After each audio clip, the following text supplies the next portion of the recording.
This is going to be a long read, so I apologize in advance. I, 32M, got married to the love of my life, Meg, 25F, last week. The wedding ceremony was beautiful, though it involved some drama that could have been avoided, to be honest. And because of what happened, my brother might be going through a divorce. Hell has descended on me, and the family is hounding me day and night, asking me to make things right, but I genuinely do not feel that I am in the wrong, which is why I have come to you for opinions and insights. I do not share a good relationship with my brother Colin, 34M. We used to be quite close as kids, at least, as close as you would expect two brothers to be. It wasn't perfect. We had our share of fights even as kids, but it was never a strained sibling relationship. I had his back, and I knew he had mine, so it was all good between us. Our parents always put family before anything and tried to instill those values in us as well. It's a shame I was the only one who reflected these values. 6 years ago, when I was 26, I started dating a girl, Shay, now 32F. I was madly in love with her, and everyone around me knew that. She was part of the same friend group I was hanging out with at the time, and I was besotted with her the minute I saw her.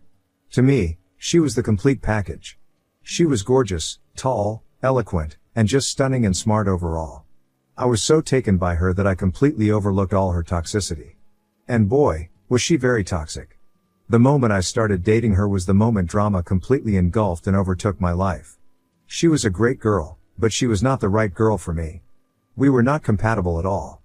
I was very non-confrontational, and she was the exact opposite. She loved drama, lived for it, in fact. There was a new fight every other week for something very random and trivial in my eyes. But I was crazy about her, and that's why I kept ignoring all the red flags. 6 months into dating, I found out she was cheating on me with someone from her workplace. I found out by accident and was devastated. I confronted her, and she kept denying it until she finally broke down and admitted everything. I was heartbroken, but she apologized profusely. She said she had made a mistake and would do anything to gain my trust again. Stupidly, I believed her. I gave her another chance, even though I knew I shouldn't. I have always believed that cheaters never change, and I have never been proven wrong. All through my life, I have known cheaters in various capacities, and none of them could change their ways. I knew all that and still gave her a chance because I believed, or rather wished, that this time it would be different and she wouldn't be like the others. I was wrong. For the first few weeks, everything was fine. I started trusting her again and felt that maybe we could get past the incident and build a new life together. 3 or 4 months after I caught her cheating, I started getting this nagging feeling that something was wrong. She was acting shady and suspicious. I didn't have any proof, and I didn't want to believe she was cheating again, so I rationalized her behavior in my mind. But it kept festering until I finally asked her if something was going on or if she had something to tell me. She became very defensive and said I was suspecting her for no reason, and that if I had decided never to trust her again, I should have told her so she wouldn't be wasting her time trying to earn my trust back. She basically gaslighted me into believing I was being paranoid and that nothing was wrong. I believed her. I know, I'm a moron, but I still couldn't shake the feeling something was off. A few weeks passed, and she was still acting weird. I didn't have any proof, but all the overthinking was driving me crazy, so I started checking her phone without her knowledge. I should have known that was the point where the relationship had ended. I didn't trust her at all, and even if I hadn't found anything in her phone, the fact that I thought her capable of doing something like that should have been enough to make me walk out. But I'm glad I snooped around because I found something that changed my life completely, and it's never been the same since then. It took me a while to figure out what was happening, but when I did, it felt like someone had slapped me across the face. Basically, she was cheating on me and had been for a while. But not just with anyone. She was cheating on me with Colin. I have never felt the hurt I felt when I saw those texts. The two people who were supposed to be the closest to me were the ones doing me dirty in the worst possible way. I couldn't believe what I read. It just made me want to sink to my knees and bawl my eyes out. And that's when Shay entered the room and saw me with the phone. She started yelling at me, telling me I had no business invading her privacy, but I just showed her which chat I had open, slammed the phone on the wall, and went outside. I think I walked for around 3 or 4 hours. She called me a couple of times, but I didn't respond. When she realized I wasn't going to talk to her, she made Colin call me. He called me once and then left a couple of texts saying things like, "I want to explain, and it's not what you think," but I wasn't having any of it. What I had seen was enough proof, and I wasn't going to deny my own eyes. I went back home and texted Shay to collect her stuff from my place the next day. She called me again, but I didn't answer. For the next few days, I was pretty numb. I wasn't talking to anyone. She got her things and left without a fuss, which I was grateful for. Colin didn't try to get in touch after that, and how could he? What could he possibly have to say to me after what he'd done? But I think a week or so later, I called up my parents and told them exactly what had happened. I also told them that Colin was dead to me and that I wouldn't be coming home when he was around. They were hurt by the situation, but they supported me initially. They also took Colin to task and stood by me for the first few months. From what I know, Colin got really defensive and told them Shay and he were in love, but they weren't having any of it, and I'm very grateful for that. I just cut Colin off completely and went to therapy. In therapy, I realized how toxic Shay was for me, and that's when I began to genuinely believe that God had actually saved me through this whole fiasco, even though it hurt like hell. I moved on from that incident gradually, but I never forgave Colin and never spoke to him again. A few months later, I met Meg, and the rest is history. We started dating, and it was easygoing and peaceful with her, unlike the drama-filled relationship I had with Shay. I didn't tell anyone in the family about Meg until a couple of years later, when we had decided we wanted to get married. She knew all about my situation with Colin and that we were estranged, and she knew about my apprehensions of introducing her to my family. When I introduced her to my parents and told them we were engaged, they were delighted. They were also relieved, I guess.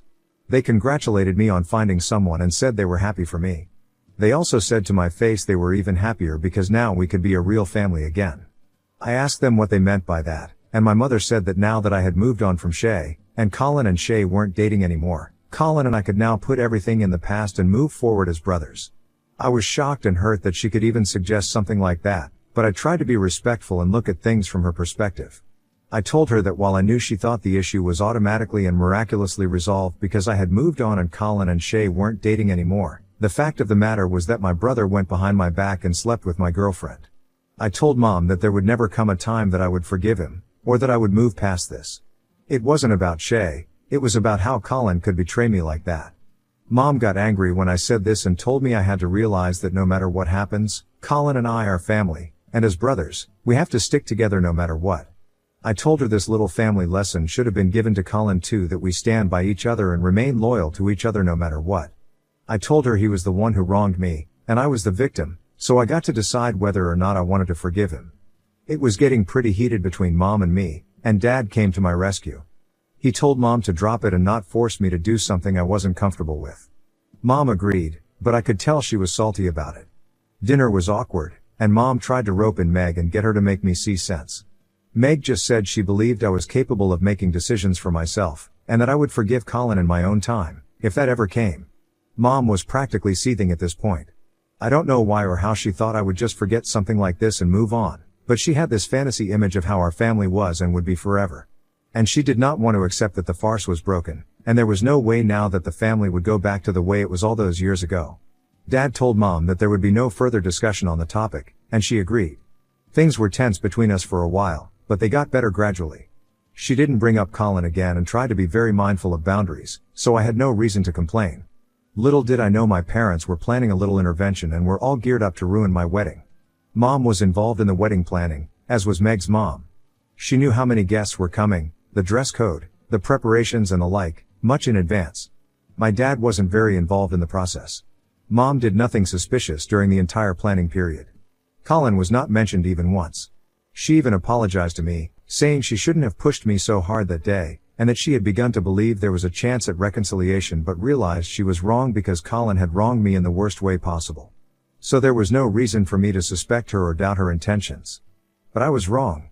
On the day of the wedding, my best man Richard Rick, 32M, a friend of mine from school, came running to me saying there was a problem I needed to deal with right away. I asked him what was up, and he said that Mom and Dad had arrived at the venue with Colin and his wife. I was livid. I told Rick to make them leave, and he said he tried to do everything without creating a scene, but they refused to budge. He told them Colin wasn't invited and that I would be furious upon seeing him, but my mom said they're family, and Colin is my real brother, unlike Rick, and I would always choose Colin over Rick. Yeah, right, Mom, totally. I couldn't believe they had planned all this behind my back, and I needed an explanation from them immediately. I called my dad and asked what the hell was happening. He said they didn't want the family to believe there was a rift between the two brothers, which is why they thought it was best to bring Colin and his wife along. He asked me to just put up a farce for a couple of hours, then they would leave and pretend nothing happened. He said he knew I probably didn't anticipate this, but this was in the best interest of everyone, and it wouldn't hurt me to play along for the sake of the family. I told him he had betrayed my trust just like his beloved son, especially when he knew I wanted nothing to do with Colin. He told me to stop being dramatic and suck it up for one day. I told him this one day was my wedding day, and he had no right to ruin it. He told me no one was ruining anything, and that my flair for theatrics needed to be toned down a little bit. I should have asked him why this family pretense was so important to be done during my wedding when no one bothered to do the same for Colin's wedding. I didn't even know he was married. But I was too furious to think straight, and all these ideas just popped into my head later. At the time, I was just feeling blind rage. I wanted to go over there, grab them by the collar, and throw them all out. I didn't care if it would cause a scene, and I didn't care if it tarnished the family image. I just wanted them out. I couldn't think straight when Rick came to me with an idea that was much more vindictive and much less violent. He told me there was only one way to get back at everyone, and if I was okay with it, it could be done. The idea seemed good to me, but it was also too much drama for a wedding, and I didn't want to ruin Meg's day as well. I told Rick I would think about it and let him know. The wedding went without a hitch, but Meg had seen Colin and his wife and asked me what was up. I told her in brief what had happened. Once the ceremony was over, I took her aside and asked if she was okay with me doing what Rick and I had planned. She was a little hesitant but said if that was what I needed to do to put my family in place, there was no better time or place than this, and that I had her complete support. I thanked her, God, I love my wife, and I told her to just sit back and enjoy the drama. When close friends and family were seated together, some people got up to make a toast. Rick started the whole thing because our plan was for me to make a toast to Colin and tell everyone how it was because of him that I met my wife because he slept with my ex-girlfriend, leading to a breakup. It would be brutal for Colin and for my parents because I would be detailing everything in my toast, but they deserved it. Colin did for being a piece of shit, and my parents did for having no regard for my feelings and the hurt I faced. They only cared about the image of the family and society and Colin, and I was going to tear both to shreds in front of the entire world for all to see. Once everyone was done saying things about Meg and me, I got up and said I had a toast to make too. I don't remember what I said exactly, but I'll give you the gist. I started by saying I wanted to make a toast to my dear brother, Colin. The minute I said that, he and my parents turned white as a sheet. His wife, however, looked only confused, and I had a hunch she didn't know why Colin and I were estranged. And to top it all, she was heavily pregnant. That part made me mad too. Why was he at my wedding, parading his pregnant wife around? It seemed to me he just wanted to steal the thunder, nothing else. Anyway, I continued with my toast. I said Colin and I had been brothers for the longest time, and even though he stabbed me in the back in a way worse than an enemy, I still wanted to thank him because it was his betrayal that ultimately led me to Meg. I went on to detail how I first found love as a 26-year-old man with a girl who wasn't right for me, but I was young and naive, so I overlooked all her flaws. It was only when she committed the worst act that I took the decision to leave her. And then I dropped the bomb on everyone present.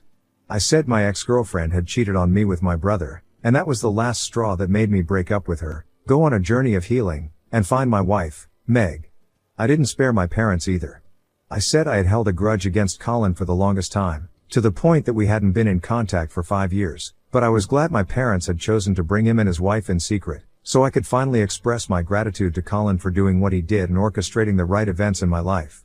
I know my parents were humiliated, but that's what I wanted. They had trampled over every single boundary of mine, and I was not about to let them off so easily. The gasps from the crowd were audible, and it looked as if my mother would start crying right there. There was no way to defuse the situation. I had said it all, for everyone to hear. Colin's wife, I don't even know her name, was looking at him in disbelief, and Colin couldn't look up and meet anyone's eye. It was utterly embarrassing for him, and neither Rick nor Meg nor I did anything to make the situation less awkward. My parents were sitting there, staring at the ground. Dad was twiddling his fingers, and Mom was trying her hardest to stop crying, but even her faintest sniffles were audible. The room was that quiet. I felt like I could hear my heartbeat in that eerie silence. I just sat down after my toast and started eating. Everyone was staring at Colin and my family, but nobody said anything. Finally, it was his wife who got up, apologized on his behalf, and thanked us for having them and allowing them to be a part of the celebration. And then, she stormed off. I kind of felt bad for subjecting her to this humiliation for no fault of hers, but I couldn't help it. I had to take Colin and my parents to task, and it's a shame she got caught in the crossfire. My parents and my dear brother left soon after, and only then did the real fun begin. However, my parents, especially my mother, have bombarded me with texts saying I had no right to air the family's dirty laundry in public and that I had torn their dignity to shreds in front of everyone. I didn't respond because I wanted to enjoy at least some of my wedding. Mom has since then started texting Meg, and I know it's getting to her. I told Meg to block Mom, but she just keeps texting her from new numbers or messaging her from new accounts on Instagram. All this negativity is affecting Meg poorly, and I feel bad that I subjected her to this. She doesn't deserve it. She's the one who saved me, and I've dragged her down to the dumps with me, and that's just not right. I have asked Mom to stop involving Meg in the drama, but she says I was the one who involved her by causing that scene during the wedding, and now both Meg and I will have to face the repercussions of what I've done. I know it's no use arguing with my mother because she's stubborn and nothing I say will make her see sense. Plus, I can't expect her to because what I did was vindictive. I just feel bad that because of my little revenge trip, my wife is suffering, and that's the last thing I want for her. I don't know how to get my mother off our backs, and I feel like I've caused more trouble than it's worth. Update 1, I got a call from my sil, Amy. I didn't have her number saved, so I picked up.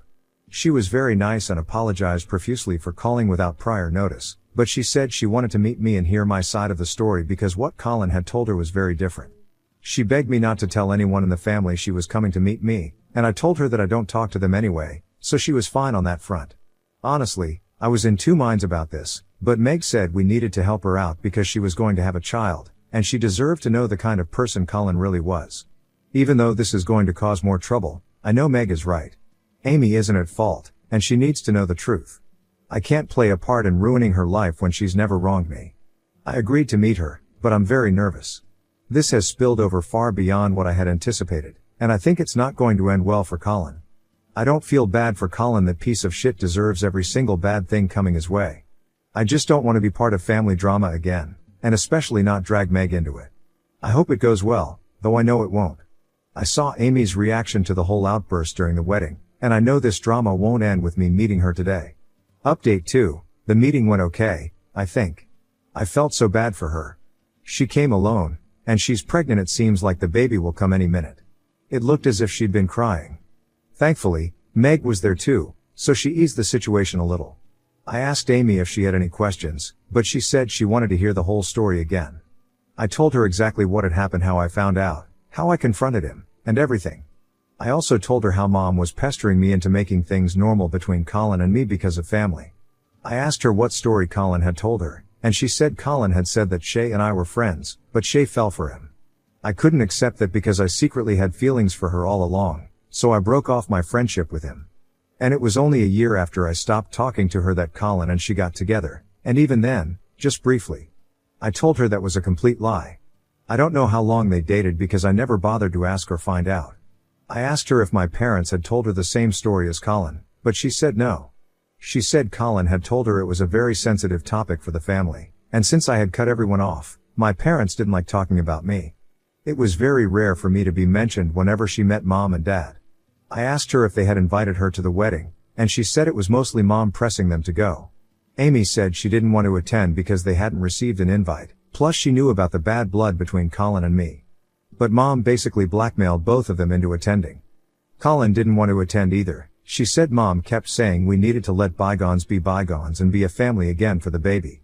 She thought maybe I had indicated to Mom that I wanted Colin to be there, so she never tried to confirm with me. Also, she never thought the reality would be so different that it would completely turn her life upside down. I felt really bad for her, but there wasn't anything else I could do. I've told her to let me know if there's any way I can help her. I don't want her to suffer just because my brother is a horrid human being who not only betrays his brother but also lies to his wife. I think she's going to go forward with a divorce because she seemed pretty upset about the whole thing. I just hope it works out for her. It's not easy being a single mom out there. Update 3, Amy has filed for divorce. My dad called me up and informed me, and unlike Colin and my mother, he isn't blaming me for everything that transpired.